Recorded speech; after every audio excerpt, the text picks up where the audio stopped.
Yes, we will get to the story of how he went from the couch to building what he built.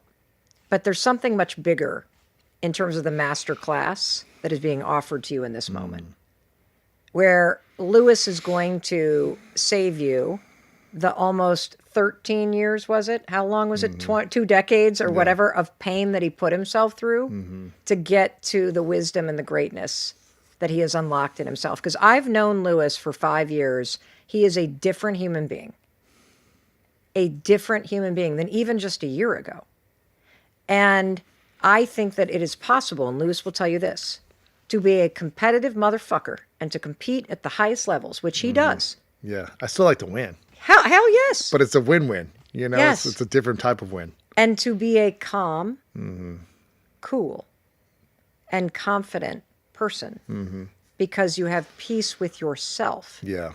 as you are doing those things. And even just to comment on what you said about paying bills, I don't think you can have financial peace unless you have inner peace. Because there's so many people that you know that have lots of money who are overly stressed. Right. And more money doesn't always solve every problem. It solves lots of problems, but Yep. it doesn't always solve the problem of accepting and loving yourself. That's true. And I'm going to add something to that. Because both Lewis and I have been in moments of our life, and ironically, it was during 2007 and 2008, where neither one of us were able to buy groceries. We did not have any savings. We did not have any income. We were relying on other people to help us get through. And the stress that you feel when you cannot pay for your basic needs is a toxic level of Yeah. stress that can consume you. But what I also want you to consider is the added stress and shame and mental beatdown that you add on top of that reality doesn't help you pay your bills either. 100%.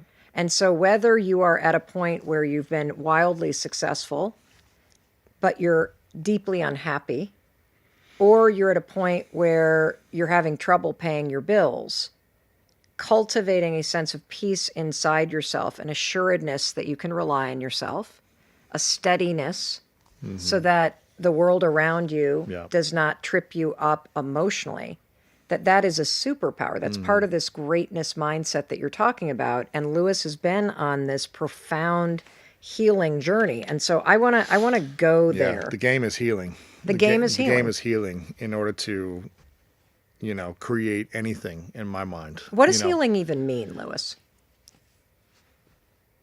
I used to feel a lot of pain in my chest or tightness in my throat or disturbance in my stomach. I used to feel like I couldn't sleep at night because I was up for an hour and a half, like ruminating or thinking and stressed.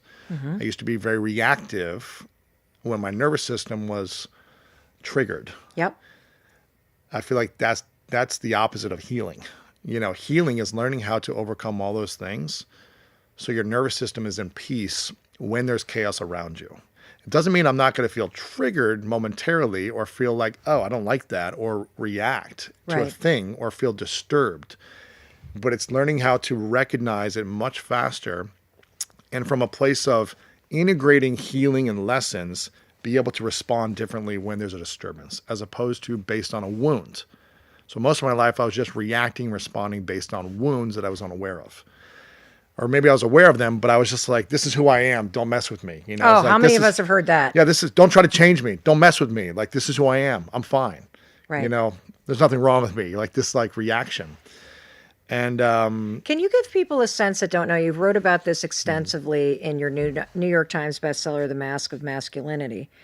And you talk about this on your podcast, but can you give people a sense of some of the things that needed healing? So I'm going to just point out one of them. So being in a classroom where you cannot do cognitively because of a learning difference. You and I both have dyslexia. Yours seems to be probably more profound than mine. even reading my own words, I trip up sometimes because I still have to practice reading slowly and with a cadence. So what was that like for me to pass the book to you? I was even going to say it. I was like, this is I get to practice my insecurities all the time. I have to read on a teleprompter all the time. And I'm always like, just take a deep breath and know that I'm not going to be the best reader in the world. And that's okay. And so I just say, you know, I accept myself when I stutter. I accept myself when I stumble.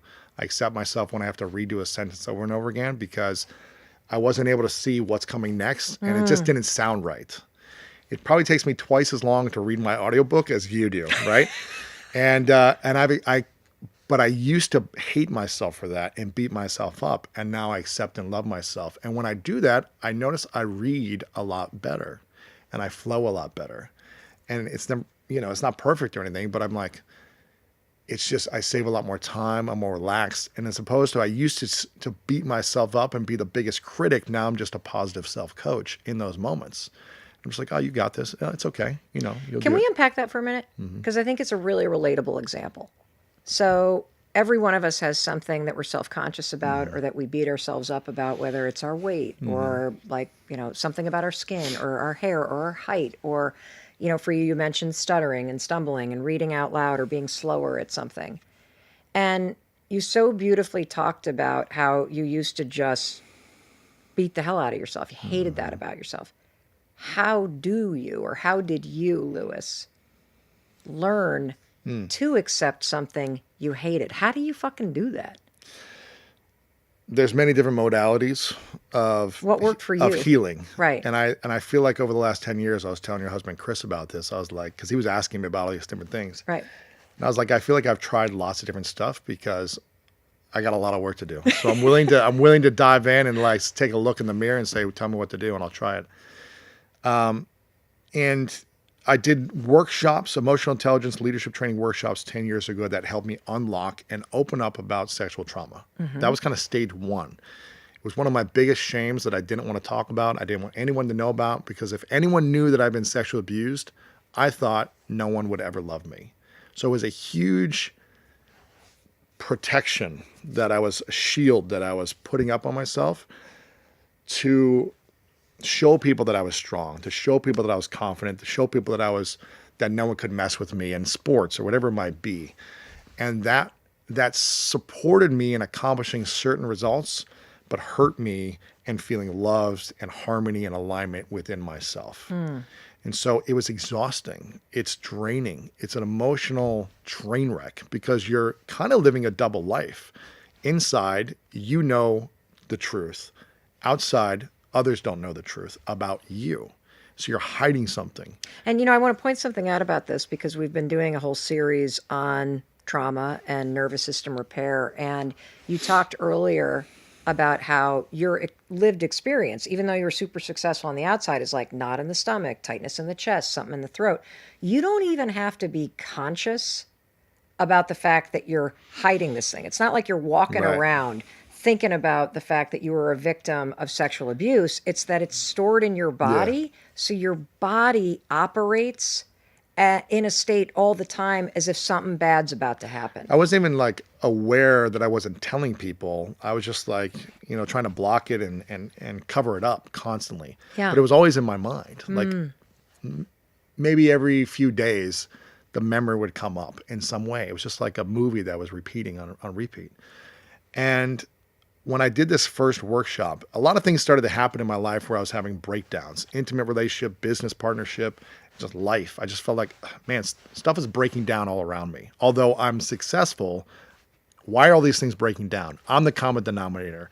A friend of mine was like, I actually got in a fight on a basketball court. This was kind of the tipping point where I was the perfect storm. And a friend of mine who was there was like, I don't want to hang out with you anymore if you're going to keep reacting in this way. Because I was the same fun-loving guy, but when I would get triggered, I was like, this reaction would come out of me. Like you get like super physical, like a linebacker kind of thing? I would just like try to defend myself energetically. But if someone was physically trying to attack me, which in a basketball game is kind of Isn't that part of the game? Yes, but I would take it so personally. So when there was a cheap elbow, I'd be like, turn around and be like, let's go, let's fight. So I didn't have the filter because I felt like someone was always trying to abuse me or take advantage of me. Because they had. Exactly.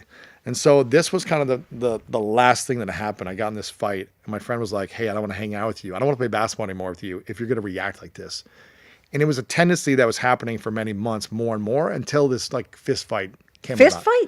Fist fight. On a basketball court? On a pickup basketball court. Yeah. There was no stakes on the line. It was just like a friendly game in the mean streets of Beverly Hills. Yeah. And How old were you? I was 10 years ago. Yeah. It was So how 10 old are years you ago. now? I'm 39. 30. So I So was when you're 29. 29 years old. And I remember there was a police station right across the street. It was in West Hollywood. It was 10 minutes away from here. And I remember going home after this. Well, I remember seeing the guy's face when it was done and being really scared of what I'd done. Meaning, His face didn't look good. I'll just say that. And I always had this rule that I'll never hit someone unless they hit me first. That was kind of like my thing. But I'll freaking get in someone's face. I'll talk trash, whatever. But I was like, I'll never hit someone unless they hit me first. He ended up headbutting me because we were like kind of in each other's faces, and he headbutts me. And then I kind of just go blank. Yeah. And I turn into like the Incredible Hulk. Yeah. In that moment, like this guy hit me. There's no rules. And afterwards, I had so much adrenaline because I don't think I'd gotten in an actual fight since I was like 13, right? So I played football to get my aggression out, but then I no longer was able to hit people legally, right? And so this was a point where this happened, and I remember going home and looking at myself in the mirror and being like, "Who are you?" I did not recognize myself, and I was really kind of like shaking because I was like, "What am I doing? Like, who am I? Why are you reacting?" I always started to like ask myself this question, and I remember thinking like, I have too much to lose now to allow my anger, my fears, my wounds to be in control. Yeah. Because I had built a business, and I was like, what if someone had a knife or a gun or whatever, like, or I injured myself in a worse way, or I hurt someone else? Like, what if something really bad happened? He was ended up fine. We were fine. But I remember thinking, oh, okay, this could really get out of control. And this was nothing. This was like a little incident, and I was so reactive. So that's what got me down the path of saying, let me take a look in the mirror. I asked some friends for some suggestions on what I could do. I went to some workshops. The first workshop I went to got me to a vulnerable enough state to talk about sexual abuse for the first time. Out loud? Out loud. First time Wow. I spoke the words. What was that like? The most terrifying moment of my life, to be honest, because I never thought that this had happened to any other man. So you have to imagine, if you think that what has happened to you has never happened to anyone else, then you think you are wrong, broken, and the worst human being alive. Yeah. Now, was my interpretation, right? And I got to a place during this workshop where it was a 5-day experience, and a lot of people were going through it's a leadership workshop, but we have to go into our past and mend things to get clear on what we want for the future and then move towards the future, right? Yeah. So it's kind of like a process, a journey of your personal life to help you have more tools of leadership. Yeah. And at one point during this workshop, people were open up about different stuff. It was a vulnerable state at this time, but it was like after the 3rd day. The trainer goes, okay, we've gone into these different past experiences, parents and this and that and breakups. We're not talking about the past anymore. We're moving on. We're going into what you want to create for the future. Like, we're done. We're moving forward. But if there's anything you haven't shared, now is the time. Like, if there's anything you haven't shared from the past, now is the time, or we're moving on and you're going to miss your moment. For whatever reason, that voice came back out and was like, okay. And during this time, I started to address all these different things from my childhood. My parents, they probably should have never been married in the first place, but they went through a divorce eventually, and just kind of the fear of their arguments and fights as a young child. That was stressful. My brother went to prison when I was 8 for 4.5 years. So I didn't have friends for 4.5 years because in a small town, the moms wouldn't let their kids hang out with me. So there was just a lonely time, and it was traumatic to go to a prison every weekend and watch your brother in a room full of convicts and their families. It was a traumatic experience for the whole family. Being picked on in school and special needs classes and all these different things, breakups, heartbreak. I was like, okay, I've already addressed this stuff. I feel fine here. But what about this thing that I've been thinking about almost every day for 25 years? And whatever inside of me just said, you have to stand up. And I remember just like standing up and getting out of my seat and walking to the front of the room. And there's probably, 30, 40 people in the room. We're kind of like in a semicircle, and I stand up And this was interesting because I couldn't look anyone in the eyes. I stood up, I like looked down at the carpet, went in front of the room, and just said, when I was 5, I was sexually abused by the babysitter's son. And I went through the entire story of the entire event. It was almost like I was in the bathroom again, reliving it. And I shared this, but I could not look up because I was so ashamed of what I was saying. And I was just thinking to myself, man, everyone's laughing at me. Everyone's like, thinking I'm a loser. Everyone thinking I'm unlovable. All these things came up for me. And I was like, my life is over. Essentially what I was thinking. And I remember sharing this, staring down, like walk through the whole thing. And somehow I was like semi-calm. I was like standing there just maybe because I wasn't looking in anyone's eyes, but I was pretty calm and able to just get through it. I wasn't crying or anything. I was just getting through it. And then I went and sat down, and there was 2 women sitting on either side of me when I sat down. And I remember just looking at one of them, and she's like weeping, and the other one is like holding me. They're crying. Now it's like 25 years of pain just kind of erupts, and I start crying, and they're holding me. They're all kind of like jumping and shaking, like, they're crying uncontrollably. And I'm just like, I have to leave.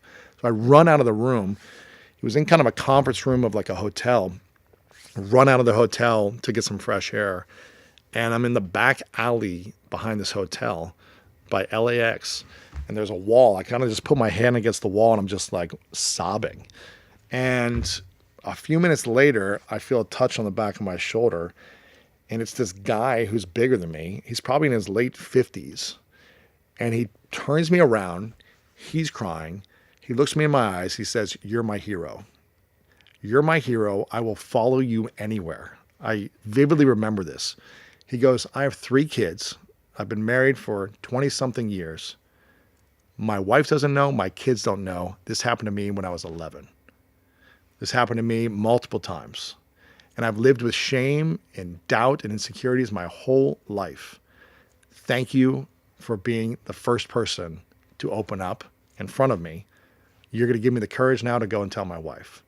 Wow. All these men from the room started coming out. There was only 2 or 3 guys who had been sexually abused that told me that for the first time, by the way. They hadn't opened up either to anyone in their lives. And then other guys were just like, "I've never heard anything like this. This happened to me. I feel really insecure about this in my life, or this thing I'm ashamed of," right? Right. And it was so powerful because I was thinking everyone's going to make fun of me, but in fact, it made them trust me and respect me more and love me more. The thing that was the scariest thing for me was actually the thing that brought me closer to people. And people could actually see me for the first time fully, at least in that regard. And that was the start of 10 years of lots of different healing modalities, which I'm happy to talk about some of them, but that was the start of processing the healing. The next step is integrating the healing, which is where all the work is. Yeah, that's true. Well, we will get you back to go in and talk about all the modalities, but I want to just say that this is yet another one of those areas where you and I have a parallel path. Because I had a very similar thing happen to me when I was in the 4th grade, and I buried it. And I knew in the back of my mind, somewhere in the back of my mind, that something had happened. And it wasn't until I was at a leadership seminar. Really? That was in the That you started to open up. No, well, what happened is somebody else shared. And they shared about how they had been molested, and they had forgiven their parents and forgiven the babysitter. But they couldn't forgive their sister because while this was happening to them in the bathroom, similar to their story, their sister was watching TV. Oh, And as she said that, I had a very vivid memory of the moment that it happened to me in the middle of the night. And when I kind of rolled over because I, was scared that this person was on top of me, the first person I saw was my brother because he was sleeping on the bunk bed, like right across. And I thought, I don't want this person to hurt him. So I was just like quiet like a mouse. But it was the sibling connection. And it, like you, just flooded in. Wow. And I was like, I got to share this. And for a minute, I questioned whether or not it had happened. And it was it a bad dream, or was it a reality? Or did I block it? Was it real? Yeah. Yes, but that voice, that knowing, that flood of emotion made me, like you, say, I just have to say it out loud. And what happened when you said it out loud? Oh, I just collapsed, sobbing. Same thing as you. Like so many people come up. I mean, it is such, unfortunately, a very common story. 1 in 4 women, 1 in 6 men have experienced something like that. But it's in either the denying that it's real and questioning it, or the shame that you feel around it as if somehow it's your fault, or it somehow is damaging to you, and carrying that inside, which really is damaging. And so I think that it's an important, thank you, first of all, for sharing that story. Yeah, of course. And I think speaking the things that you hate or are ashamed of is a form of acceptance. When I sit here and think about what you're about to experience, I can honestly tell you this is one of the deepest conversations I've ever had with someone that I recorded. And so I'm glad that my guest today agreed to let me share this conversation with you. It's unlike anything you may have heard before, particularly heard a man talking about.